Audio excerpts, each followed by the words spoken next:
Un peu d'histoire.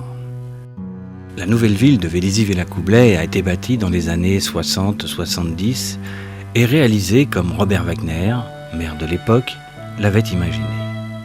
Alors retournons dans le temps et découvrons ensemble Vélizy comme vous ne l'avez jamais vu. Commençons par l'avenue du Général de Gaulle vers 1965. On peut constater que les arbres ne sont pas bien grands, beaucoup de places de stationnement et les rues ne sont pas encore goudronnées. Mais reculons davantage dans le temps. Nous sommes dans les années 20. On distingue à droite l'ancienne mairie qui faisait office d'école et bien sûr, les voitures étaient à cheval. Voyons aujourd'hui ce que cela donne en 2017. Il ne reste plus que le Grand Cèdre.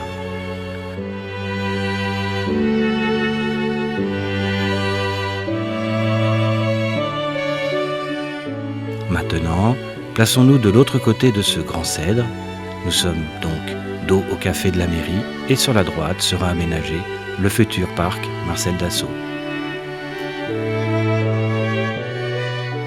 Dans les années 30, le chemin ou rue de la Mare, qui deviendra la rue Albert Thomas, il ne reste que 2 bâtiments que l'on peut découvrir à droite de l'image.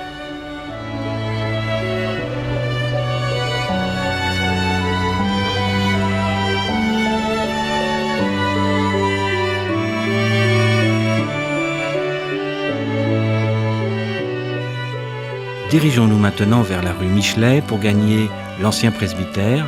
Comme vous pouvez le constater, il ne reste que le mur, toujours à droite de l'image.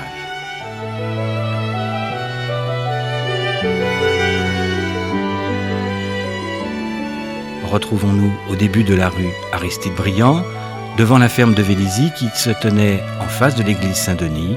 Là, aucun vestige du village.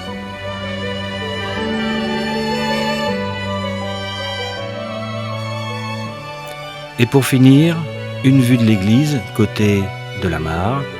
Le tout a été remplacé par le parking devant la boulangerie.